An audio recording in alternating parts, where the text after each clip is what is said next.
ప్రపితామహ సిద్ధాంతం ప్రకారం శ్రీ పరాభవనామ సంవత్సరం వృశ్చిక రాశి వారికి శుభాశుభ ఫలితాలు మిశ్రమ ఫలితాలను ఉన్నాయి. ఆరోగ్య లోపంతో ఆటంకాలతో సతమతమయ్యే అవకాశం ఎక్కువ ఉంది. రోగ భయం అధికంగా ఉండడం చేత నిత్య కలహాలతో అందరికీ దూరంగా ఉంటారు. మంచి మర్యాద విలువ లేకపోవడం, ఔన్నత్యం గుర్తించలేక మిమ్మల్ని మీరే అవమానాలు పాలు చేసుకునే అవకాశాలు ఎక్కువ ఉన్నాయి. అభిప్రాయ భేదాలతో ఇంటా బయట కలహ వాతావరణాన్ని కొని తెచ్చుకోవచ్చు. తరచూ వైద్యశాలల దర్శనం, ఔషధ సేవనం తప్పనిసరి అయ్యే అవకాశాలు ఎక్కువ ఉన్నాయి. సంతాన సౌఖ్యం తగ్గే అవకాశం ఎక్కువ ఉంది.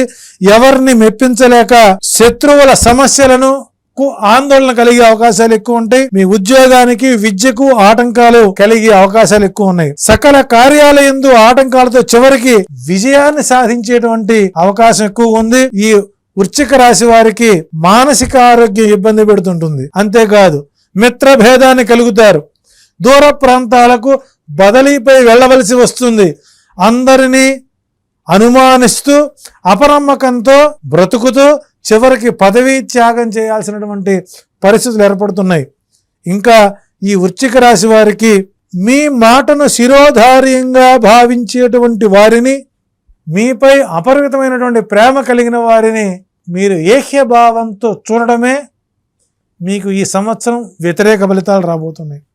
కాబట్టి మీకు దురుసు, దురాలోచన, దీర్ఘ ఆలోచన లోపించడమే మీ సమస్యలకు ప్రధాన కారణమవుతుంది.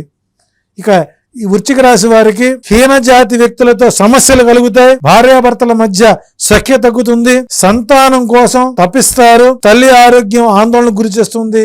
వాహన ప్రమాదాలని ఎదుర్కొనే పరిస్థితి ఉంది. కొంతమేర తండ్రి వైపు బంధువులతో సఖ్యత కలిగే అవకాశాలు ఎక్కువ ఉన్నాయి.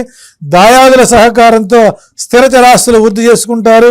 సోదర సోదరుల మధ్య సఖ్యత కలుగుతుంది. భూ గృహ నిర్మాణాది కార్యక్రమాలు మీకు అనుకూలంగా ఉంటాయి. శత్రు భయం తొలగిపోతుంది. సంఘంలో గౌరవం పెరిగే అవకాశం ఉంది. ధర్మయుక్తమైన బుద్ధితో కార్యక్రమాలు చేయండి. అనుమానాన్ని, సంకోచాన్ని వదలండి. మానసిక స్థిరత్వాన్ని పొందండి. నూతన వస్త్ర ఆభరణాలు మీకు పొందే అవకాశం. ఈ వృశ్చిక రాశిలో ఉండేటువంటి విద్యార్థులకు కష్టించి చదివితేనే ఫలితాలు వస్తాయి. నిరుద్యోగులకు చివరి అంకములో పూర్తి స్థాయిలో ఫలితాలు అనుకూలంగా ఉంటాయి. ఉద్యోగులకు నిరాశతో కూడా నిర్వహణ ఉంటుంది. సహచరులతో కలహాలతో ఇబ్బంది పెడతారు. పై అధికారులు మెప్పించలేరు. ప్రమోషన్లు నిలిచిపోతాయి. దూర ప్రాంతం అయిష్టమైనా సరే బదిలీ మీద వెళ్ళవలసిందే. వ్యాపారులకు నూతన ప్రయత్నం అనుకూలించు. కార్మికులకు అనుకూల వాతావరణం కాదు.